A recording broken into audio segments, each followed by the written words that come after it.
اعوذ باللہ من الشیطان الرجیم بسم اللہ الرحمن الرحیم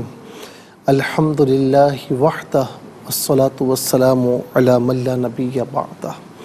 وعلی کل من صحبہ وتبعہ بإحسان بعدہ اللہم صلی علی سیدنا ومولانا محمد وعلی آلہ صحابہ وبارک وسلم۔ محترم ناظرین و سامعین، ڈیئر ویورز اینڈ لسنرز، السلام علیکم ورحمۃ اللہ وبرکاتہ۔ پروگرام قرآن سنیے اور سنائیے کے ساتھ آپ کا میزبان محمد سہیل رضا امجدی آپ کی خدمت میں حاضر ہے۔ ناظرین و سامعین، آج ملک پاکستان میں اور جہاں جہاں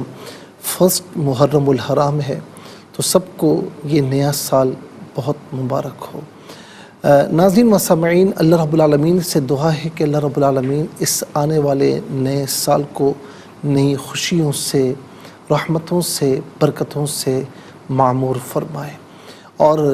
خاص طور پر دعا فرمائے کہ اس وبا سے، کووڈ-19 سے ہم سب کو اجتماعی طور پر نجات عطا فرمائے۔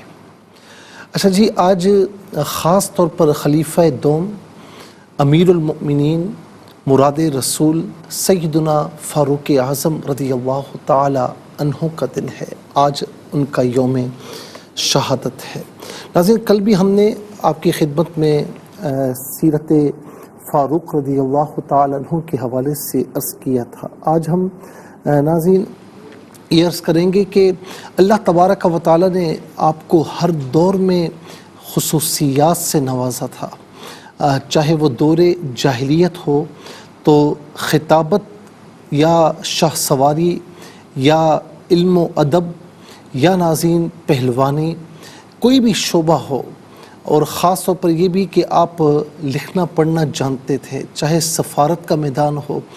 ہر میدان میں، ہر فیلڈ میں آپ ایکسپرٹ نظر آتے تھے اور سب سے گویا کہ آگے نظر آتے تھے۔ کوئی محفل آپ کے بغیر پوری نہ ہوا کرتی، کوئی ایونٹ ہوتا تو آپ کے بغیر نامکمل رہتا۔ ناظرین، اور بے انتہا بہادر، کوئی آپ کے سامنے آنے کی جرت نہ کرتا، اور پھر دور اسلام آیا تو تب بھی یہی حال رہا، اور جب ہجرت کرنے لگے تو پھر کیا کہتے ہیں کہ من ارادہ، کہ جو اس بات کا ارادہ کرے کہ اس کی ماں بے اولاد ہو جائے، اس کے بچے یتیم ہو جائیں، اس کی بیوی بیوہ ہو جائے، فَلْيَلْقِنِي وَرَاءَ هَذَا الْوَادِ، تو پھر آئے خانہ کعبہ کے، یعنی اس وادی کے اس پار آ جائے، میں اسے دیکھ لیتا ہوں۔ ناظرین و سامعین، علی الاعلان ہجرت کی ابن مسعود فرماتے ہیں کہ آپ کا اسلام لانا یہ ہمارے لیے برکتوں کا باعث تھا، اور آپ کی ہجرت نصرت الہی تھی، آپ کی خلافت رحمت خداوندی تھی۔ اور خلافت میں جہاں پر ناظرین آپ کا ہمیں ہر مقام پر عدل و انصاف نظر آتا ہے، چاہے کوئی بھی ہو، لیکن عدل و انصاف اپنی جگہ قائم اور دائم ہے۔ رات کو بدوی کا لباس پہن کر جو ہے وہ مدینہ منورہ میں گشت فرماتے، کئی مواقع ایسے آئے کہ آپ نے ناظرین خود سامان لادا اور پھر غریبوں کی مدد کی، اپنے ہاتھوں سے کھانا بنایا۔ ناظرین و سامعین، بچے اگر رو رہے ہیں اور ناظرین بھوک پیاس سے تڑپ رہے ہیں تو بچوں کو بہلایا بھی۔ جس طریقے سے ناظرین ہم جب بچوں کو بہلاتے ہیں تو تھوڑا سا وہ کہتے ہیں نا جھوٹی موٹی گھوڑا بن جاتے ہیں، بچے اوپر سوار ہو جاتے ہیں، تو اس طرح آپ نے بچوں کو سواری بھی کروائی۔ ایک موقع ایسا بھی آیا کہ وقت کے امیر المؤمنین کی زوجہ محترمہ، یعنی جسے ہم کہتے ہیں یعنی خاتون اول کہلاتی ہے نا، وہ بھی آج کی خاتون اول نہیں ناظرین، اس دور کی 22 لاکھ مربع میل کا جو امیر المؤمنین ہو، خلیفہ ہو، اس کی زوجہ ایک عام آدمی کی بیوی کی دائی کا فریضہ سر انجام دیتی ہیں، اور اسے جب معلوم ہوتا ہے تو وہ حیران رہ جاتا ہے۔ یہی وقت کا امیر المؤمنین ناظرین جب اکیلے سو رہا ہے اور اپنے ہاتھوں کا سرہانہ بنائے سو رہا ہے، تو پھر آنے والا دیکھ کر کہتا ہے کہ کہ واقعی یہ اپنی رعایا پر عدل و انصاف کرتے ہیں، اسی لیے آرام اور چین کے ساتھ سو رہے ہیں۔ آپ کے دور خلافت میں ناظرین بے انتہا اللہ رب العالمین نے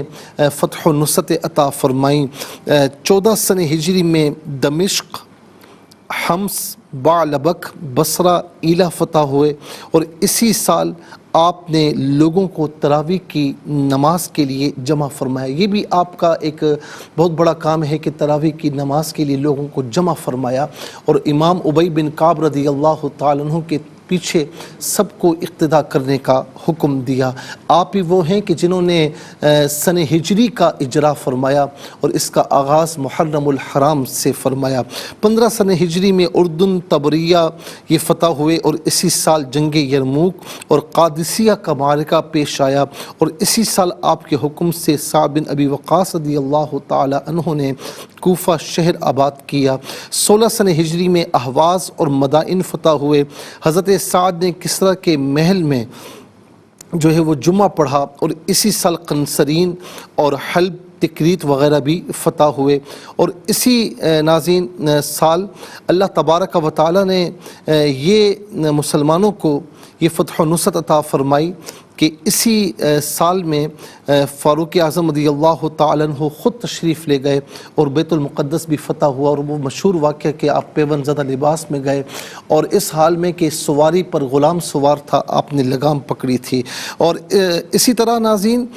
17 سن ہجری میں آپ نے مسجد نبوی کو وسیع فرمایا۔ اسی سال حجاز کا وہ مشہور قحط پڑا جو عام الرمادہ کے نام سے مشہور ہوا، اور ناظرین آپ کے دور میں 4000 مساجد آپ نے تعمیر فرمائی۔ 18 سن ہجری میں جند، نیشا پور، حلوان، حیران، نصیبن وغیرہ فتح ہوئے، اور انہی ایام میں ناظرین ایک زبردست طاعون پھیلا جس کو طاعون امواس کہتے ہیں، اور 19 سن ہجری میں قیصاریہ کو اسلامی لشکروں نے فتح کیا، اور 20 سن ہجری میں مصر فتح ہوا، تستر کا مشہور قلعہ بھی سر ہو گیا، اور اسی سال آپ نے خیبر اور نجران سے یہودیوں کو جلا وطن فرمایا۔ اور پھر ناظرین 21 سن ہجری میں اسکندریہ، نہاون فتح ہوئے، اور 22 سن ہجری میں آذربائیجان، دینور، رحمدان، طرابلس، الغرب اور ری اسکر وغیرہ مفتوح ہوئے، اور 23 سن ہجری میں کرمان، سجستان، مکران کے پہاڑی علاقے، اصفہان وغیرہ بھی ان کو بھی اسلامی سلطنت کا جز بنایا۔ تو ناظرین اس طرح بے شمار فتوحات اللہ رب العالمین نے آپ کے دور میں عطا فرمائی۔ پھر آپ کے دور میں ناظرین مجلس شورا کا قیام تھا، اور ملکوں کو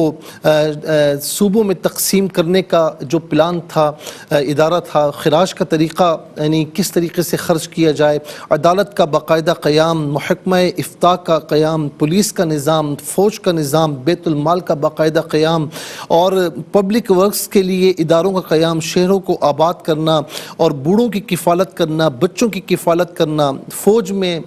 چھٹیوں کا نظام، یہ ساری آپ کی دین ہے۔ آج ہم دوسروں کی طرف دیکھتے ہیں کہ یا فلاں ملک میں بچوں کے لیے جو ہے وہ تعلیم مفت ہے، نان نفقہ مفت ہے، یہ حضرت عمر رضی اللہ تعالی عنہ کی دین تھی۔ اور پھر اس کے ساتھ ساتھ ناظرین سب سے بڑھ کر اہل بیت سے بے انتہا محبت۔ آپ اس کا اندازہ اس سے لگا سکتے ہیں کہ حضور نبی کریم صلی اللہ تعالی علیہ وسلم کے جو پیارے نواسے ہیں جن کو آپ نے بیٹا کہا، حسنین کریمین رضی اللہ تعالی عنہ، ان سے بے انتہا محبت۔ ایک موقع پر اپنے امامہ شریف اتارا اور کہا کہ حضور یہ جو سر پر بال ہے نا، یہ اللہ رب العالمین نے آپ کی برکت سے اگائے ہیں۔ اور جب کوئی ناظرین مال غنیمت کا مرحلہ ہوتا یا تنخواہ کا مرحلہ ہوتا تو حسنین کریمین رضی اللہ تعالی عنہ کو 1000 دراہم مرحمت فرمائے، اپنے صاحبزادے کو 500 دراہم۔ تو حضرت عبداللہ نے عذر پیش کیا تو آپ نے فرمایا کہ ان کے جو والدین ہیں اور ان کے جو بزرگ ہیں، جو ان کا مرتبہ ہے وہ تیرے باپ دادا کا نہیں ہے۔ اسامہ بن زید جو حضور نبی کریم علیہ السلام کے محبوب غلام کے بیٹے تھے، ان کو ناظرین جب 1000 دراہم دیے، حضرت عبداللہ کو کم دیے تو انہوں نے عذر پیش کیا تو فرمایا کہ اسامہ بن زید وہ ہے، اس کا باپ وہ ہے کہ جس سے حضور نبی کریم علیہ السلام نے بڑی محبت فرمائی ہے۔ ایک مرتبہ عبداللہ ابن عمر سے امام حسین رضی اللہ تعالیٰ عنہ یا حسین کریمین دونوں تھے، کہا کہ اتریے ہمارے باپ کے ممبر سے اور جائیے اپنے باپ کے ممبر پر۔ تو حضرت عمر رضی اللہ تعالیٰ عنہ تک جب یہ بات پہنچی تو فرمایا کہ ہمارا کوئی ممبر، بلکہ ناظرین حضرت عمر رضی اللہ تعالیٰ عنہ خود موجود تھے، اور حسین کریمین نے جب یہ فرمایا تو فرمایا میرے باپ کا کوئی ممبر نہیں ہے، ممبر تو آپ کے والد کا ہے، ممبر تو آپ کے نانا کا ہے، ہمارا تو کچھ نہیں ہے۔ اور ایک مرتبہ عبداللہ ابن عمر رضی اللہ تعالیٰ عنہ سے حسین کریمین نے کہا کہ تم تو ہمارے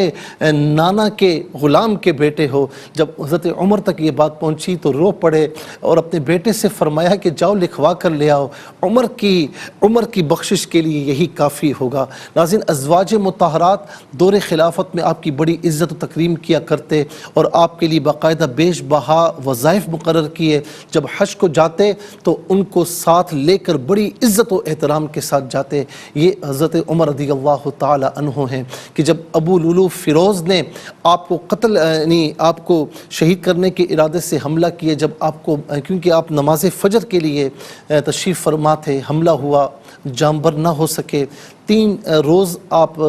جو ہے وہ زخمی رہے۔ جب یہ معلوم ہوا کہ مجھے مارنے والا کوئی مسلمان نہیں ہے تو آپ نے اللہ کا شکر ادا کیا، اور اس کے بعد اپنے بیٹے عبداللہ ابن عمر رضی اللہ تعالیٰ عنہ سے فرمایا کہ جاؤ ام المؤمنین سیدہ عائشہ سے اجازت لے لو کہ عمر اپنے دوستوں کے ساتھ دفن ہونے کی اجازت چاہتا ہے۔ سیدہ عائشہ رضی اللہ تعالیٰ عنہا نے اجازت دی۔ ناظرین و سامعین پھر فرمایا کہ میرے سر کے نیچے سے سب کچھ ہٹا دو۔ کہا کیوں؟ کہا اس لیے کہ تڑپوں تاکہ اللہ رب العالمین کو مجھ پر رحم آ جائے۔ اللہ رب العالمین کروڑہ رحمتیں حضرت عمر رضی اللہ تعالیٰ عنہ کے مزار پر انوار پر نزول فرمائے۔ ناظرین حضرت علی رضی اللہ تعالیٰ عنہ فرماتے ہیں کہ یہ وہ ہیں کہ جن کی زبان پر سکینہ بولتا تھا، اور دفن کرنے کے وقت بھی حضرت مولا علی المرتضیٰ موجود تھے، اور حضرت عمر رضی اللہ تعالیٰ عنہ نے جب کمیٹی بنائی تھی کہ ان کے سپرد کرتا ہوں کہ جس کو اپنا خلیفہ چننے، تو اس میں بھی مولا علی المرتضیٰ رضی اللہ تعالی عنہ تھے۔ اللہ رب العالمین ہمیں ان کی اتباع کرنے کی توفیق نصیب فرمائے۔